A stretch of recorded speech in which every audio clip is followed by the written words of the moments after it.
السلام عليكم ورحمة الله وبركاته. يا جماعة اللي بيحصل فيه ايه؟ ما انا عايز اعرف، هو نادي الزمالك ده ايه؟ منشق؟ نادي الزمالك ده ايه؟ عدو؟ انتوا بتعملوا فينا كده ليه؟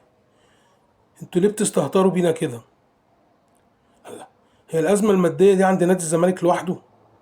ده في أندية بقالها سنين مش لاقية تاكل ومحدش جه جنبها، ولا حد داس عليها، ولا اتسخنت اللعيبة تروح تجري ورا بعض كده واحد ورا التاني، يروحوا يرفعوا قواضي وفسخ عقود وكده.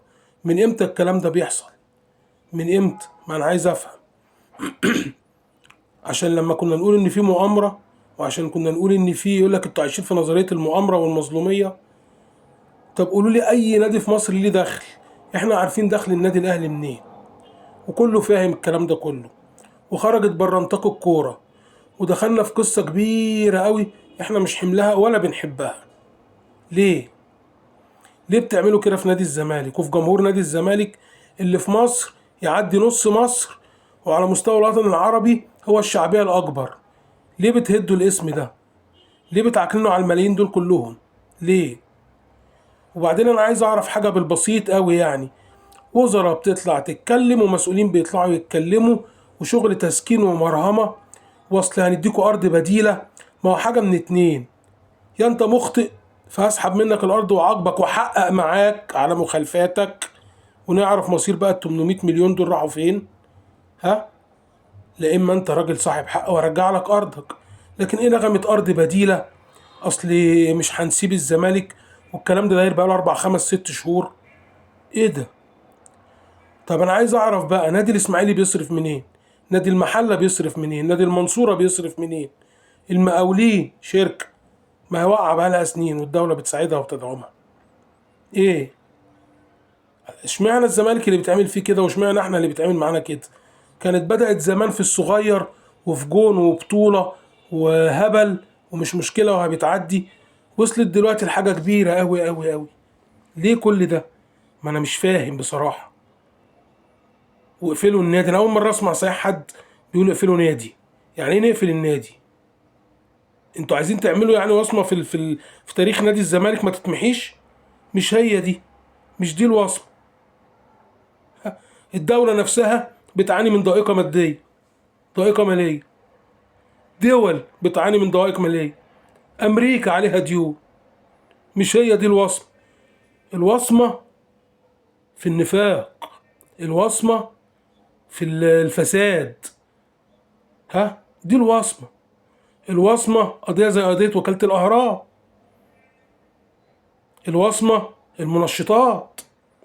الوصمة والتاريخ المجرثم، التاريخ الأسود اللي بيحصل في لجان الحكام وفي المطوشة بالصوت والصورة. الوصمة الكبرى في تغييب عقول ملايين المصريين لمصلحة الكورة، أو بمدعى بمسمى الكورة. انتوا عايزين تودونا لفين؟ القصة قصة كورة أصلي، مش أزمة. بس كده مش صح. لا، ده نادي الزمالك شئتم أم أبيتم. اطلع كده اسأل في أفريقيا، اسأل في الشرق الأوسط كله. احنا الديربي بتاعنا مع النادي التاني ده من أقوى 10 ديربيات في العالم. ما أنا عايز أفهم القصة ماشية إزاي.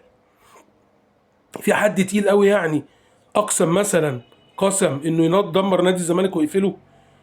ما عادي تبقى ماشي يا عم، نخاف منك لا تودينا في داهيه. مش قصه. فاهم انت عم بهدل نفسنا عشان الكره؟ لا يا عم، هنتفرج على توب موفيز وافلام رعب.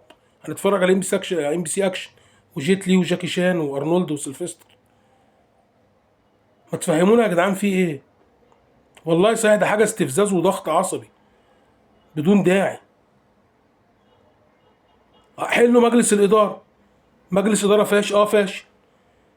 بيقولوا ان هم استقالوا وانتوا ما قبلتوش الاستقاله. ما انا مش فاهم برضو. سياده الوزير يطلع يتكلم اكتر من مرتين ثلاثه ويقول هنحل المشاكل مش هنسيبه، والدنيا زي ما هي. ليه كل ده؟ ليه؟ ليه العداء؟ طب ليه التوجيه ده كله والعداء ده كله من اتحاد كوره ورابطه انديه واعلام ولجان تحكيم؟